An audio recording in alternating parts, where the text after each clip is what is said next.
você vai ouvir uma ministração do pastor Cadu, da Igreja Metodista Valentim. Vocês conseguiram achar?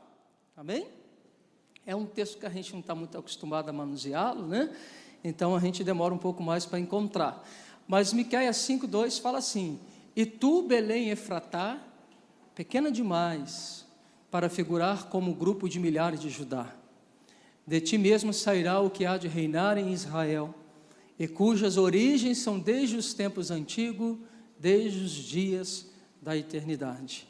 Você pode ler comigo só essa expressão aqui? A primeira parte, a gente fala a primeira parte A. A primeira parte A vai até ali Judá. Então você pode ler comigo: e tu, Belém Efratá, pequena demais para figurar como um grupo de milhares de Judá. Legal, vamos orar. Senhor, obrigado pela tua palavra e presença. Obrigado porque o Senhor está aqui. E muito obrigado porque o Senhor quer, Deus, nos tocar.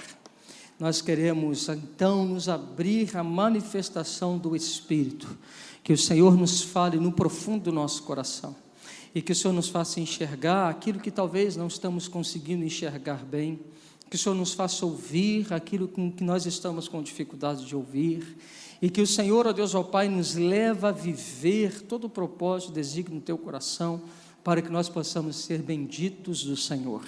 Deus, eu profetizo a bênção do Senhor sobre a Tua igreja, sobre cada família, sobre homem, mulher, crianças, jovem aqui presente, Senhor Deus, que o Senhor os encontre, Senhor Deus, nesta noite, e que o Senhor os toque, em nome de Jesus. Se você crê nisso, você fala amém comigo, amém?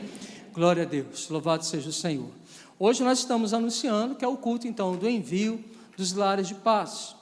Então, nós vamos relembrar um pouquinho o que é o lar de paz. Depois eu entro no texto que Deus colocou o coração para ministrar para vocês. Lucas 10, coloca para mim na transparência. Lucas capítulo 10 é o texto base para que nós entendamos o que é um lar de paz. O lar de paz, ele não é da igreja metodista e muito menos de qualquer outra igreja. O lar de paz, ele é algo bíblico. É algo que Deus deu, é uma estratégia que Deus nos deu. E o lar de paz, ele tem uma finalidade, que é encontrar pessoas que não têm paz e dar a ela aquilo que o discípulo possui, que é a paz de Cristo. Então, o lar de paz, ele é um desafio para todos os homens e mulheres que creem em Cristo, que andam com Cristo, de irem até aqueles que não têm paz e anunciar a paz. No texto de Lucas 10, estes homens, eles são chamados de mensageiros da paz.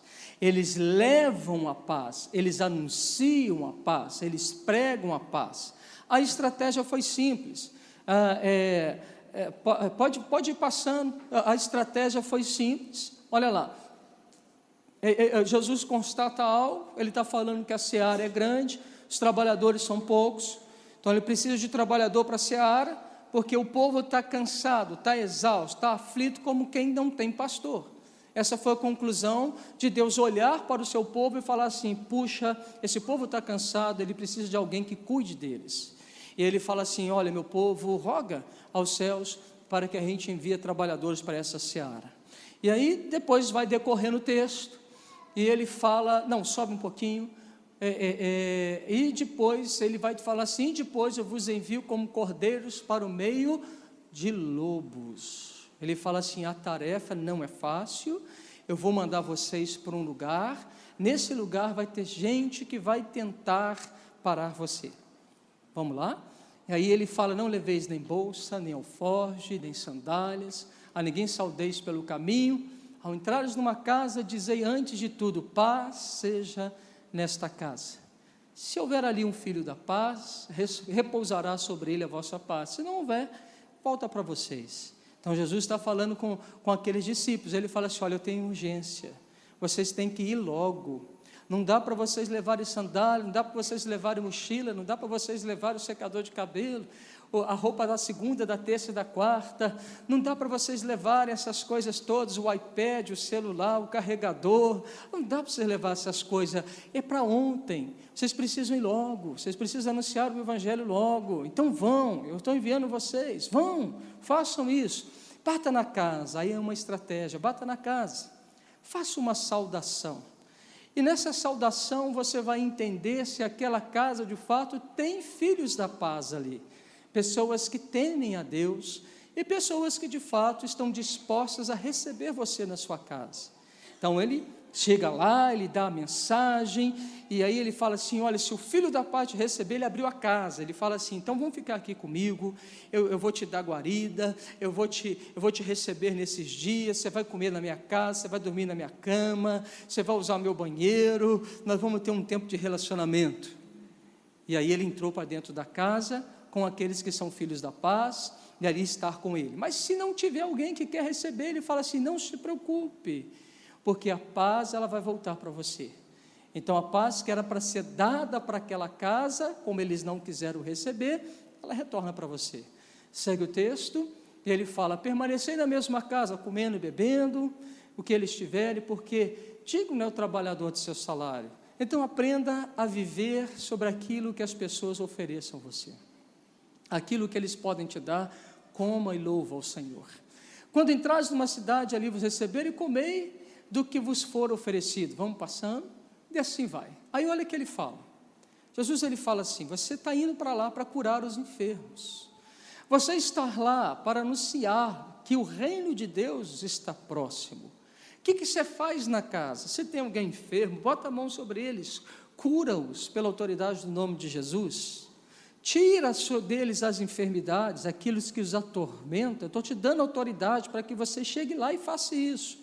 E para que você anuncie que o reino de Deus é chegado, é próximo. Por isso, para viver reino, precisa arrepender, né? Se a gente não arrepende, a gente não vive o reino. Quando, porém, entras numa cidade, tá, segue, vamos lá. Ok? E aí você vai pular para mim, Fernando, lá para agora, para o versículo 17, 20. Porque agora ele está falando do rigor, ele está falando do tempo que está vindo, mas agora ele salta lá para o versículo 17, que é a continuidade de quando aqueles discípulos foram. Então agora eles foram e estão voltando, né? Agora eles regressaram, eles ouviram, os 70 ouviram, eles partiram, eles estiveram na casa, ficaram ali um tempo, agora eles voltaram. Aí olha o que eles falam, então regressaram os 70 possuídos de alegria. É interessante essa palavra possuídos de alegria, porque a alegria tomou conta deles. Não foi ele que tomou a alegria. Às vezes a gente quer tomar alegria pela força, né? A gente quer nos forçar a um estado de alegria. Geralmente eu imagino assim, quando nada está bem com a gente, mas a gente teme sorrir para todo mundo e dizer que tudo vai bem. A gente está querendo pegar a alegria e viver a alegria de qualquer jeito. Mas ali o texto vai dizendo que a alegria possuiu eles. Eles estavam possuídos de alegria. E aí eles começaram a falar, gente alegre como é que é? Gente alegre quer contar os testemunhos, não é? Gente alegre, eu imagino 70, chegando de uma vez só, querendo falar com Jesus, e cada um querendo contar novidade. Rapaz, eu acho que Jesus até falar assim, calma aí, vai um por um. Vamos lá, primeiro eu escuto Pedro, depois eu escuto Tiago, depois eu escuto Marcos, né? Se vocês falarem tudo ao mesmo tempo, eu não vou conseguir entender, então vamos fazer um tempo, vamos fazer uma reunião, né? Se ele é bem metodista, ele faz uma reunião, vamos fazer uma reunião para contar as bênçãos, né? Aí está fazendo a reunião, aí o que eles começam a dizer? Porque eles estavam felizes, eles falam assim, Senhor, os próprios demônios se nos submeteram pelo teu nome. Aí eles falaram assim, olha, eu cheguei numa casa que Satanás estava prendendo ela há tanto tempo, e eu cheguei com a autoridade, igual o Senhor nos ensinou, Jesus, eu ministrei na autoridade do teu nome, e o demônio foi embora. Você lembra, Jesus, quando a gente estava com o Senhor, e que nós fomos lá para o lado de Gadara, que o Senhor expulsou o demônio de um homem que vivia no cemitério? Aí Jesus fala, lembro, pois é, eu peguei um caso igualzinho. Numa família tinha um homem que estava endemoniado, que nada podia prendê-lo, e de repente eu cheguei lá, eu lembrei daquilo que o Senhor tinha feito, Jesus, e eu fiz a mesma coisa, eu aprendi com o Senhor, Jesus, eu mandei aquele demônio embora, no teu nome, e o demônio foi, Jesus. Eles ficaram felizes, eles ficaram possuídos de alegria, porque eles conseguiram servir a Deus, e a alegria de servir a Deus tomaram ele por completo, um grande milagre. Eles começaram a ficar felizes porque eles foram úteis nas mãos de Deus. porque eles puderam agora estar vivenciando na prática aquilo que eles só viam Jesus fazer, agora eles estão fazendo igual. E isso deu um sentimento que possuiu eles de tamanha alegria. Essa alegria que a paz que Jesus fala, né? A paz, que eu não dou a paz que o mundo dá. A paz de Deus é diferente, a alegria de Deus é diferente, a alegria da salvação é diferente, a alegria dessa terra.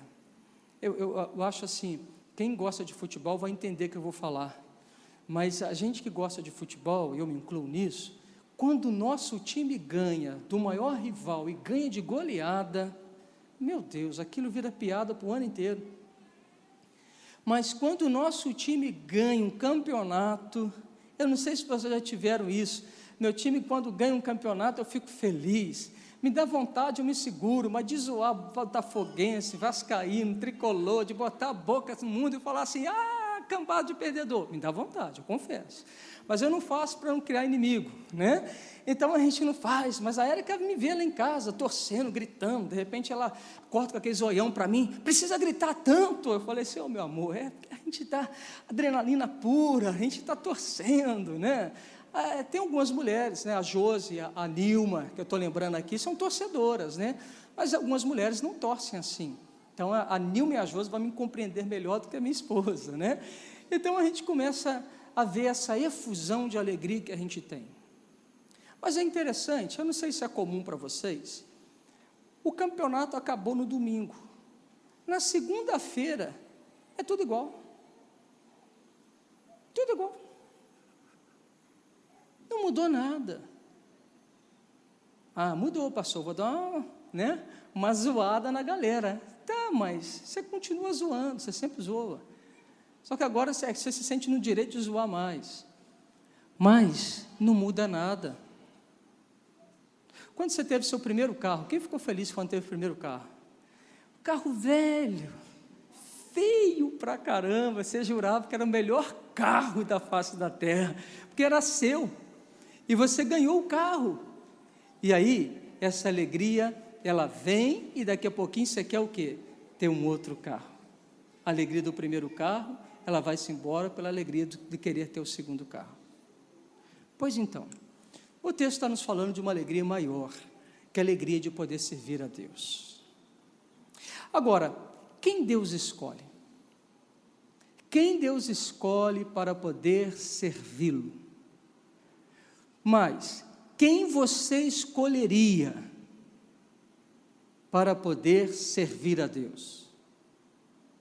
Se Deus desse a você agora o direito e falasse com você assim, filho meu, você vai escolher 12 discípulos, escolhe 12, o que você escolher dos 12 eu assino embaixo.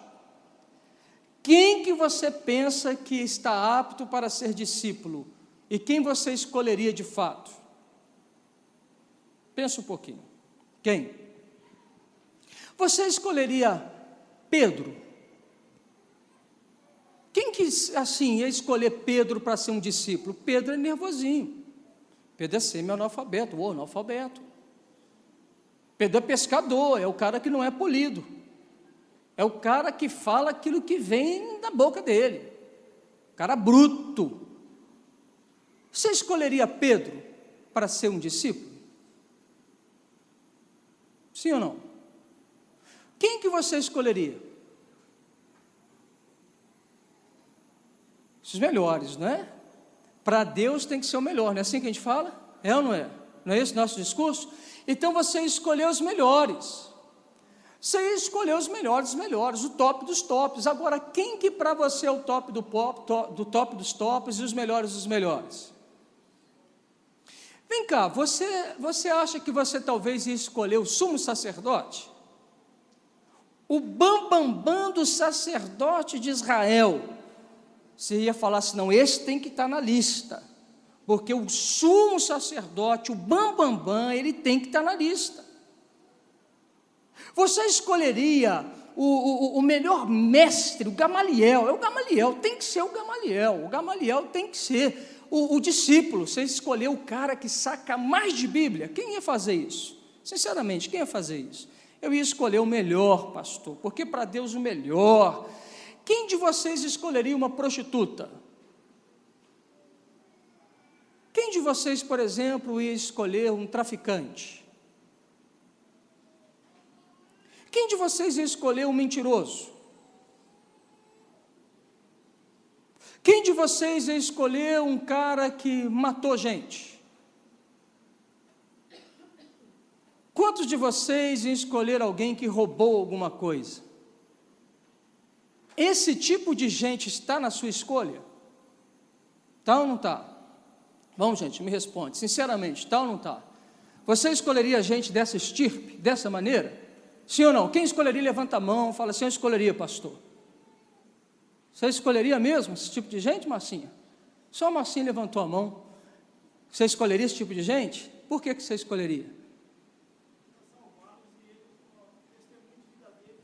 É porque você sabe que você leu a Bíblia. E você sabe que isso é o coração de Deus. Mas em sã consciência, ninguém ia escolher esse tipo de gente.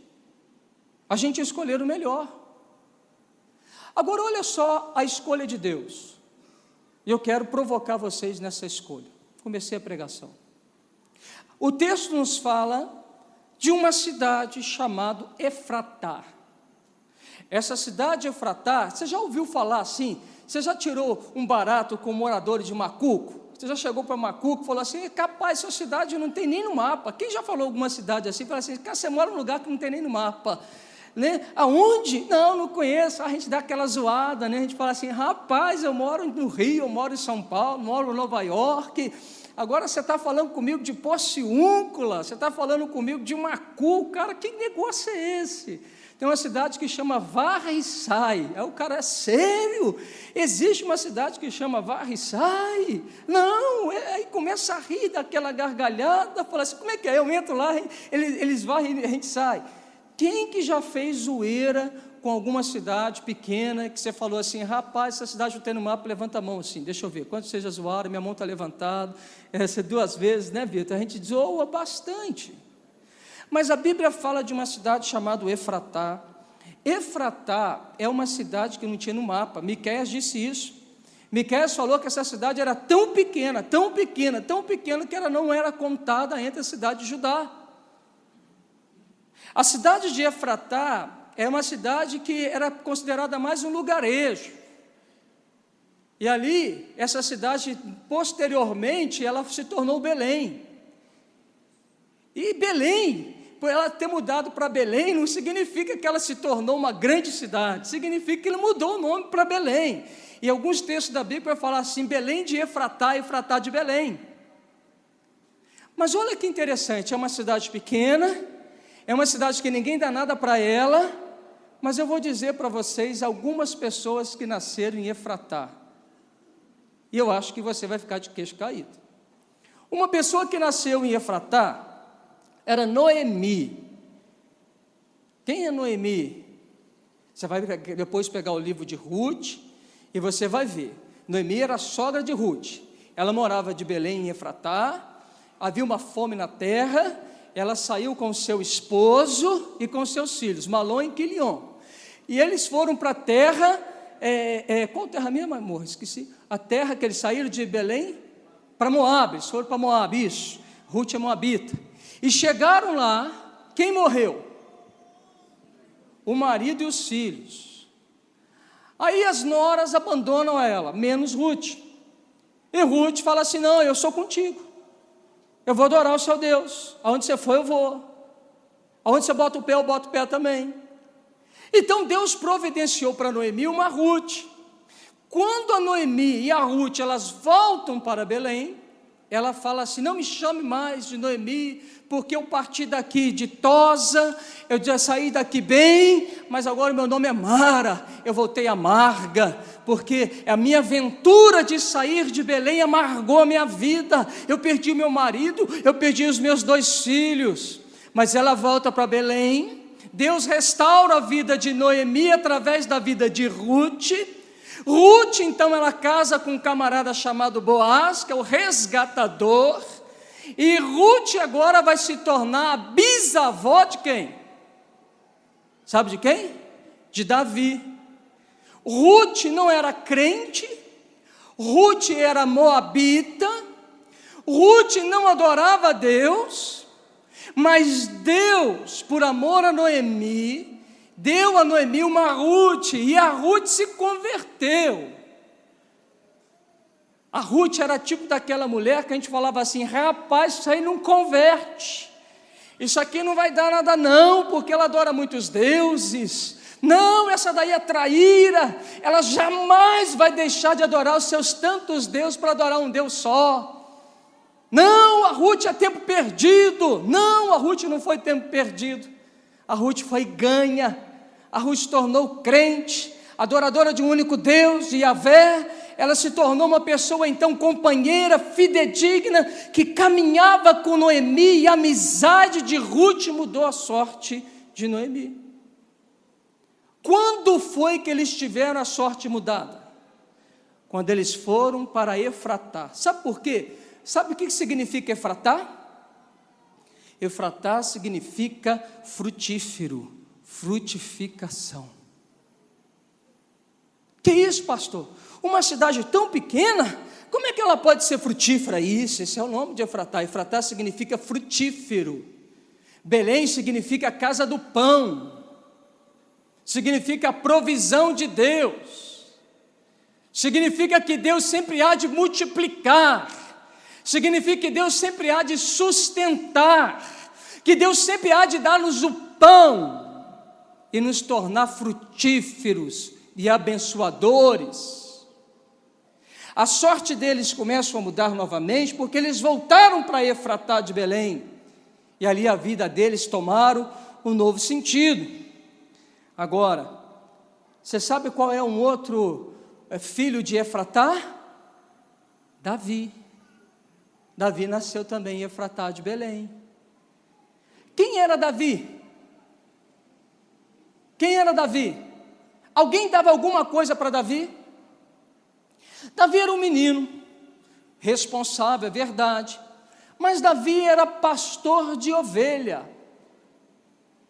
Nem o pai de Davi dava a Davi a importância que Deus deu. Davi, ele simplesmente cuidava das coisas do pai. O povo está na guerra, e Deus está olhando o menino, Deus está vendo o menino, Deus está olhando para o seu Israel, e Deus está de olho em quem? No menino, num adolescente. Deus está olhando o coração de um menino que ninguém dava nada para ele, e nem os seus pais. Mas Deus conhecia o coração de Davi. E quando então Deus precisou levantar um rei sobre Israel, quem que ele chama para ser rei? Olha, os homens estavam olhando para Davi, Lucelina, e estava falando assim: não passa de um menino, não é preparado para a guerra, não sabe manusear uma espada, se ele sai para a guerra ele perde logo. Os homens olhavam para Davi e reprovavam a Davi, mas Deus olhava para um Davi e olhava e via um rei, e Deus falava: esse aí é o meu rei.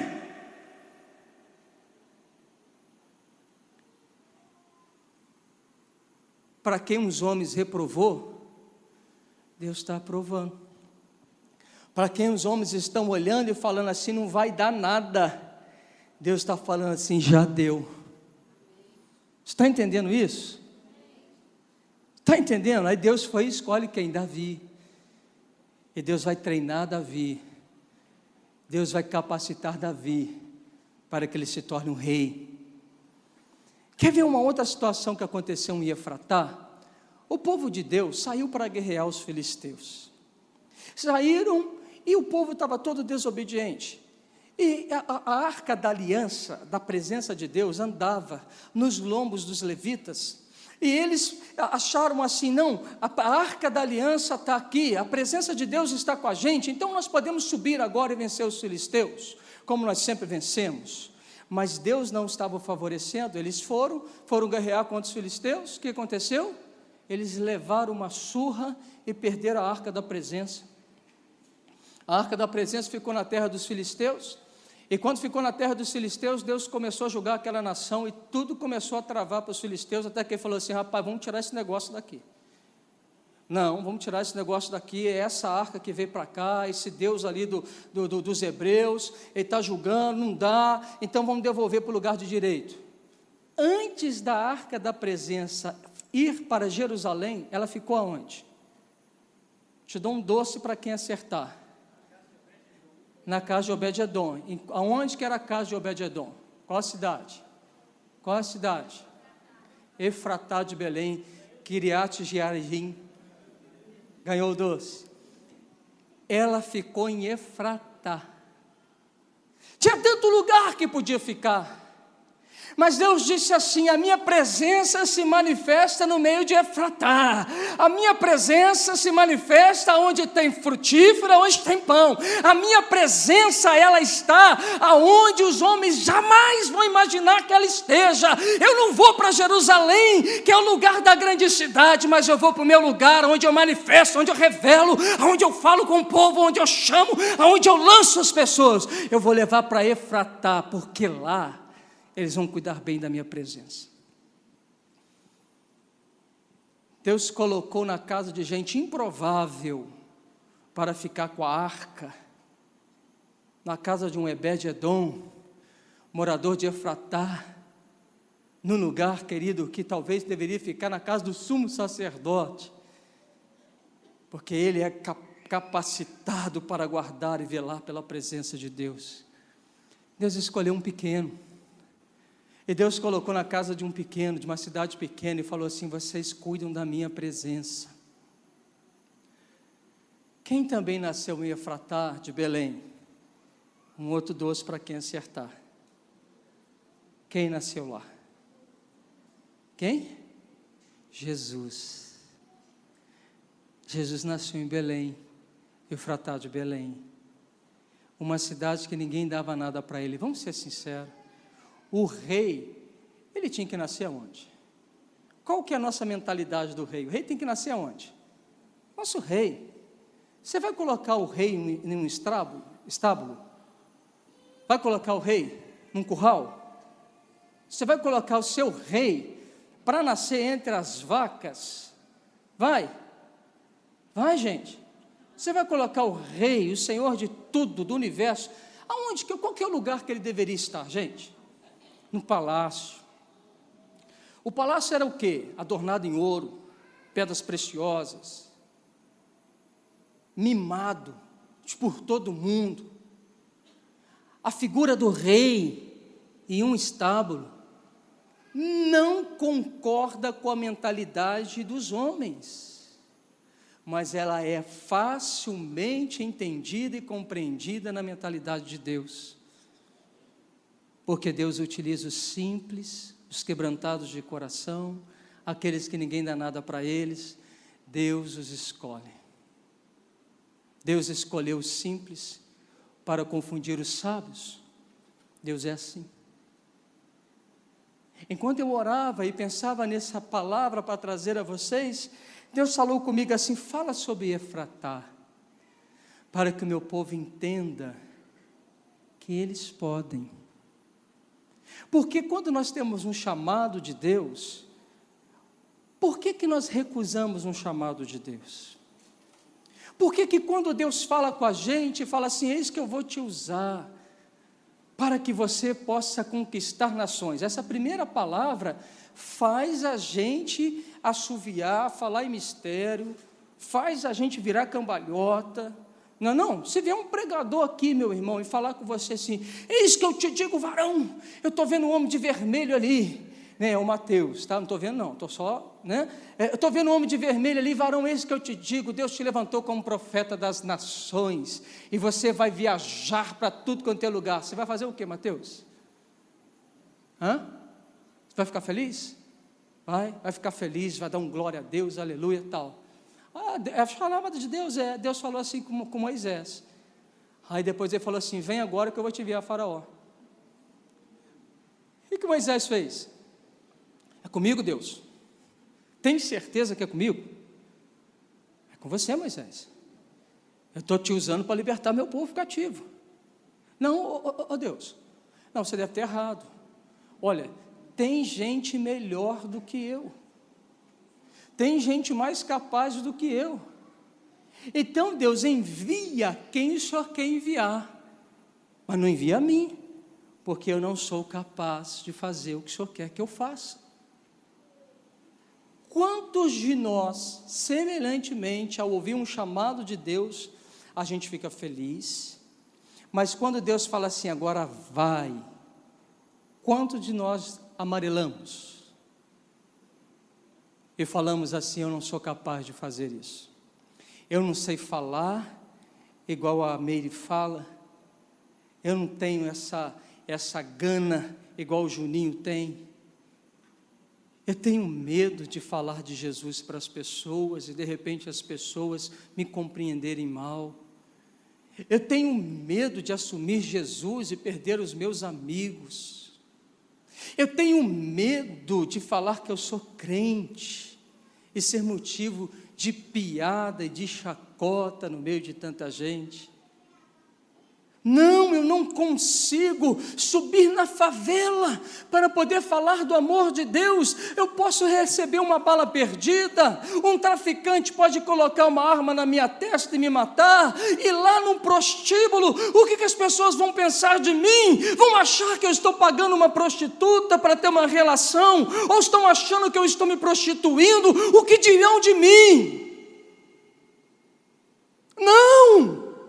Lidar com criança, vítimas de abuso da sociedade, não, eu não consigo olhar para a história daquelas crianças, eu não consigo, eu não tenho estômago para isso, não, eu não consigo, eu não posso ir.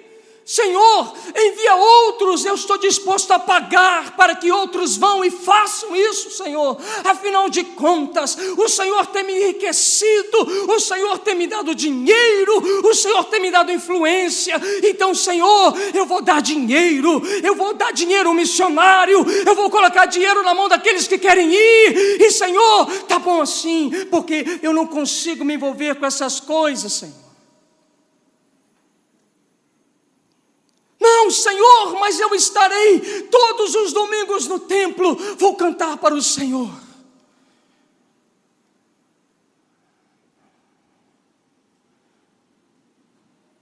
Eu quero dizer para você que teve um dia que eu acreditei que eu não era capaz de ser o que sou hoje. E realmente eu não tinha condição nenhuma de ser pastor. Eu detestava pastor, detestava crente, odiava essa raça. Não gostava. Para mim, crente era tudo vagabundo.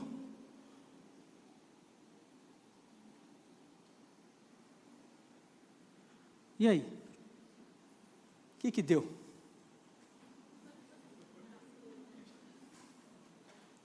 O que deu? Tinha medo de encontrar um endemoniado. Qual que era o meu medo? Falei assim, sei lá, dá que o endemoniado me dá na minha cara. Sei lá, se o endemoniado manifestar lá, o que eu vou fazer? Se ele fizer assim, eu saio correndo. Não, eu não tenho esse chamado para expulsar demônio. Não, isso aí é para missionário. Missionário que tem chamado para expulsar demônio. Primeiro dia que eu expulsei demônio. Rapaz, foi um aprendizado. O Espírito Santo de Deus purinho falando comigo. Faz isso, faz aquilo outro. Sabe por que eu estou te dizendo isso? Sabe por que a gente tem medo? Sabe por que a gente tem medo de falar de Jesus? Sabe por que a gente tem medo de ir em lugares que é o inferno? Posso contar seu testemunho, Onésimo? Posso? Pode? Tem tantos, né? Mas aquele que você me contou, posso? Onésimo, rapaz, é um caso assim que a ciência não explica. O Onésimo é aquele menino, filho único, mimado pelo papai e pela mamãe. Diz ele que jogava bem futebol. E aquele camarada assim, que não fumou cigarro. Você já fumou cigarro? Já bebeu? Já prostituiu? Não. Ele é aquele camarada que é o padrão do crente, perfeito, lindo, maravilhoso. Olha lá, cabelinho ajeitadinho, né? Aí o pastor bota uns tupetes, você fala assim, isso não tem cara de pastor nunca, meu. É verdade, não tem não. Mas é o camarada, hoje eu estou, né? Estou de gravata, né? Aí assim, um cara arrumadinho, bonitinho, perfumado, uma família bonita. Ele disse o sim para Jesus. Jesus chamou ele para ser discípulo e fazer discípulo, ele entendeu esse negócio. Ele disse o sim. A célula dele, o pessoal da célula dele que estiver aí, por favor, faça assim com a mão, ali. Ele tem um ali, ó, olha lá o Átila, tem um Paulo, tem quem está mais aí atrás? Só vi só a mãozinha. Olha lá, tem uns irmãos ali da célula dele. Posso falar a experiência de vida que vocês estão passando? Posso, Paulo? Posso? Posso, Átila? Os caras eram tudo drogado e traficante. Mais dois ali embaixo. O Agnaldo, o Caio. Os caras estavam tudo envolvidos com droga, não era assim, Agnaldo? Vocês chegaram a roubar alguma coisa? Roubaram? Roubaram? Tem alguém daqui da igreja que vocês roubaram deles? Às vezes acontece isso, que você entra assim na igreja e fala assim, cara, esse cara já me roubou, mas agora ele é irmão, perdoa. Esses caras estão brilhando com Jesus, cara. O cara que nunca bebeu, o cara que nunca prostituiu, e o cara que nunca fumou. Aonde você vai fazer uma casa de paz? Cadê? Como é que ele chama? O Ricardo, cadê o Ricardo? Ele te entregou aqui, hein, Ricardo? Fica de pé, Ricardo. Ricardo, olha, tenho tido boas notícias suas, tenho ouvido o que Deus tem feito na sua vida, eu já dei uns glórias juntamente com o Onésimo, e você pode ter certeza, querido, Deus vai fazer muito mais na sua vida, tá? Amém? Glória a Deus. Ele vai fazer o lar de paz na sua casa, não é, Ricardo? A sua casa é onde, filho? No José Cirilo. E o que é lá? Você está perto de onde? Você está perto de onde? A sua casa é perto de onde? Alguém traduz, que eu não entendi agora. Perto do churrasquinho do José Cirilo. A galera ali, tudo tranquilo. Se bobear, mete fogo. Mete, né? Isso. Pode sentar, obrigado, tá, Ricardo? Depois eu quero orar com você. Se bobear, mete fogo. O Onésimo falou assim, pastor, eu vou lá naquele lugar lá e estou preparado. Se morrer, morri. Não foi, né? Você falou comigo? Eu vou servir a Jesus. Aí eu falei com ele assim, sabe, Onésimo, o que acontece? Falei com ele ontem. Falei, sabe o que acontece? Essa é a igreja que põe um pé no inferno. Essa é a igreja que pisa aonde Jesus quer pisar. Essa é a igreja que coloca o pé aonde tem gente que está sendo aprisionada, amarrada por Satanás. Mas ela chega lá como voz profética e diz assim, assim diz o Senhor. Essa é a igreja profética. E essa é a igreja que desce, a gente costuma orar e falar assim, Senhor Deus, eu quero descer no inferno para resgatar aqueles que estão presos lá. Uma coisa é falar e uma outra coisa é ir lá. Quando ele vai, ele está indo lá, ele está indo lá no inferno. Pensa você que é diferente, não. Ele está indo lá no inferno, botando o pé no inferno. Ele está como cidadão celestial, coberto, selado pelo Espírito Santo de Deus, aprovado por Deus, para manusear a palavra e dizer assim, basta, porque a luz chegou e as trevas têm que sair. Entenda, não há nenhuma habilidade no Onésimo. O Onésimo, antes de ouvir o chamado, se falava com ele, tem um endemoniado aqui, ele corria para o outro lado de lá. Crente desde pequeno, mas ele corria. Quando ele ouviu o chamado, ele acreditou que ele não está só e o Espírito de Deus está com ele, mudou a história do homem. E é isso que eu quero que vocês entendam, não somos nós que fazemos, eu não faço nada, eu não consigo mudar ninguém, eu não consigo mudar nem a mim mesmo. Eu tenho pensamentos que eu tenho vergonha de tê-los, assim como você tem. Eu tenho dificuldades como você também tem. O que a igreja ela precisa entender que não somos nós que fazemos, mas é Deus através de mim, Deus através de você que faz.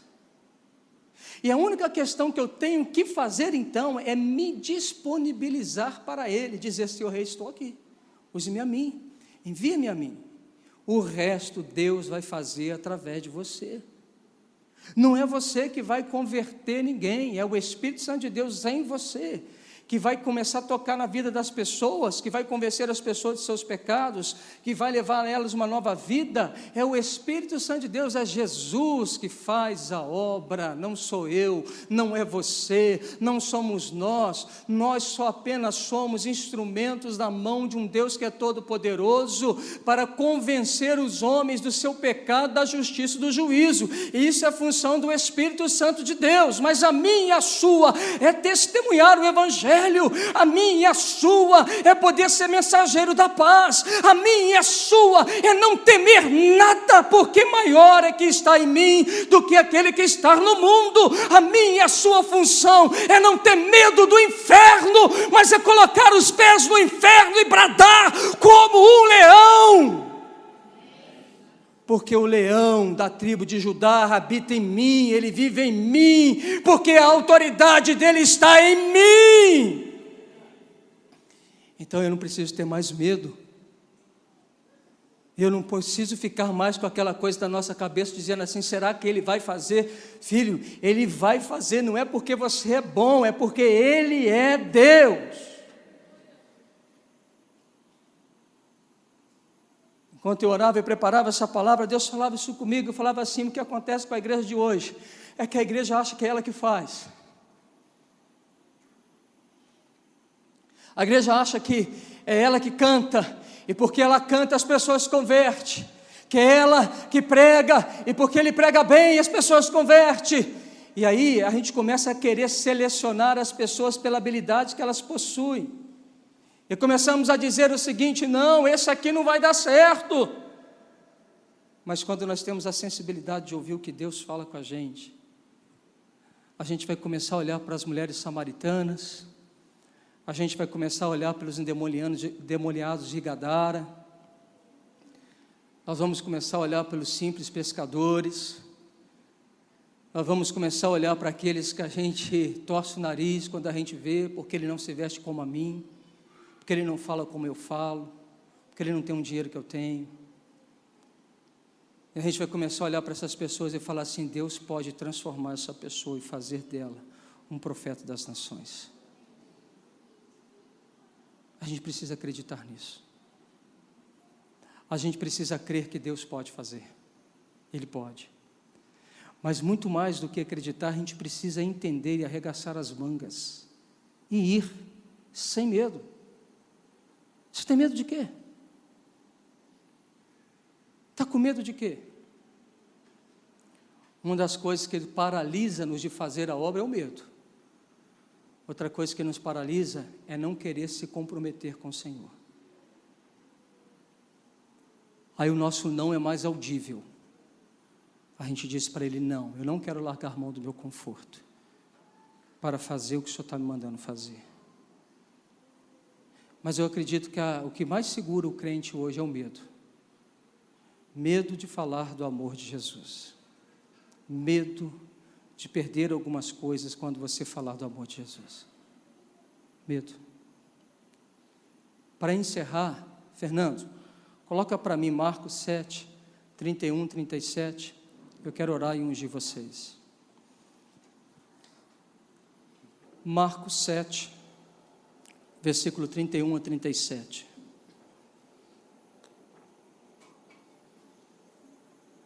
Jesus,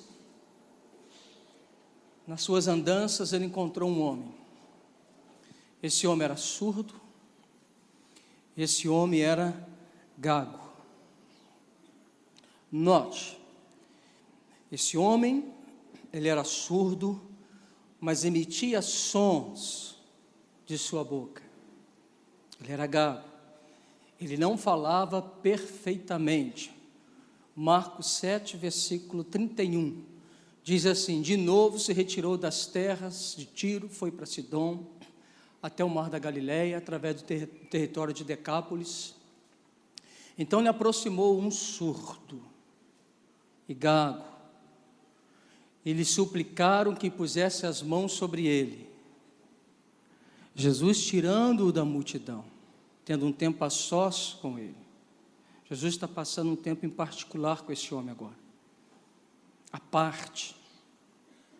Jesus põe os dedos nos seus ouvidos. Ele tocou a língua com saliva. Depois, erguendo os olhos aos céus, suspirou, Efatá, que quer dizer, abre-te. Abriram-se os ouvidos, logo se lhe soltou o empecilho da língua, e falava, como? Vai. Mas lhes ordenou que a ninguém o dissesse, contudo, quanto mais recomendava, tanto mais eles os divulgavam. Maravilharam sobremaneira, dizendo, tudo ele tem feito esplendidamente bem. Não somente faz ouvir os surdos, como falar os mudos. Deixa eu explicar uma coisa a você.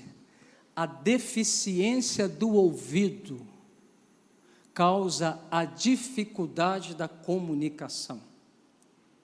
Quando nós não ouvimos bem o que Deus tem para mim, para você e para a igreja, eu não comunico como eu deveria comunicar. A minha fala é cortada, não é compreensível. Todas as vezes que, mesmo falando no nome de Jesus, mas eu falo não por uma compreensão da palavra dele, mas sobre aquilo que eu acho, eu sou gago na minha comunicação. O que falo não convence ninguém. A surdez espiritual desse tempo tem nos feito uma igreja gaga, com dificuldade de apregoar o evangelho. Não se entende o que falamos, porque a nossa fala, ela está comprometido com a nossa não escuta daquilo que Deus tem nos falado. Por isso o Senhor, Ele precisa colocar o dedo nos nossos ouvidos, para que eu ouça perfeitamente o que o Senhor Jesus tem falado, para que eu possa falar desembaraçadamente, sem corte na minha comunicação, para que o Senhor Jesus, através de mim e através de você, possa fazer tudo esplendidamente bem. Nós vamos sair para os lares de paz. Esta semana inicia os lares de paz. Irmãos oraram, entenderam, ouviram a urgência. Entenderam que Jesus quer que a gente, como igreja, saiamos do templo. Entenderam que Jesus, Ele se importa com gente aflita, desesperada. Eles ouviram e falaram assim, olha, Deus se importa com gente que não é cuidada, Deus se importa com gente que está aflita, Deus se importa com gente que não tem paz. Então a primeira coisa que essas pessoas fizeram quando ouviram bem, foi dizer assim, eu quero me alistar, eu quero ser 70, eu quero anunciar a paz que eu tenho provado, eu quero anunciar a palavra para a gente. E essas pessoas começaram a se dobrar de joelho. E tudo começou novo, porque elas dobraram o joelho e começaram a orar e falar assim, Senhor, eu estou colocando diante do Senhor a vida do Francisco. Eu estou colocando diante do Senhor a vida da Maria e a sua família. Senhor, o Senhor tem visto que eles estão aflitos, que eles estão cansados, que eles estão desanimados. O Senhor percebe que não há paz no lar deles, Senhor. Mas, Senhor Deus, eu quero ir além do que perceber. Eu quero ter a oportunidade de entrar na casa do Francisco, de entrar na casa da Maria e poder bradar paz, de poder dizer que Jesus ama, de botar a mão sobre eles, expulsar os demônios, curar os enfermos, para que a paz do Senhor seja instaurada na casa do Francisco e da Maria. Deus, se eu concordo com o propósito do Senhor, envia anjos, toca no coração deles, para que quando eu bater a sua porta, eu venha encontrar o Filho da Paz, e ele possa dizer: a minha casa é bem-vinda, posso entrar. E quando eu entrar lá, Jesus, você sabe que eu não posso fazer nada, o Senhor sabe que eu falo mal, o Senhor sabe que eu não tenho estudo, o Senhor sabe, Senhor Deus, que eu tenho medo, o Senhor sabe disso tudo. Por isso agora eu estou colocando as minhas deficiências agora diante do Senhor, para que o Senhor agora me faça forte, para que o Senhor me dote de inteligência, de capacidade de falar daquilo que o Senhor quer que eu fale. Você começou a ganhar os seus filhos de paz, porque os teus joelhos se dobrou, porque você ouviu uma palavra, e porque você falou assim: eu quero. Eu quero. E hoje você está aqui, talvez morrendo de medo, mas hoje você está aqui, para amanhã, a partir de amanhã, já fazer sua casa de paz, já entrar nas casas e anunciar o amor de Jesus. Quero ungir você, quero abençoar, para que você ouça o que Deus vai te falar, e para que você fale desembaraçadamente, para que aqueles corações sejam alcançados.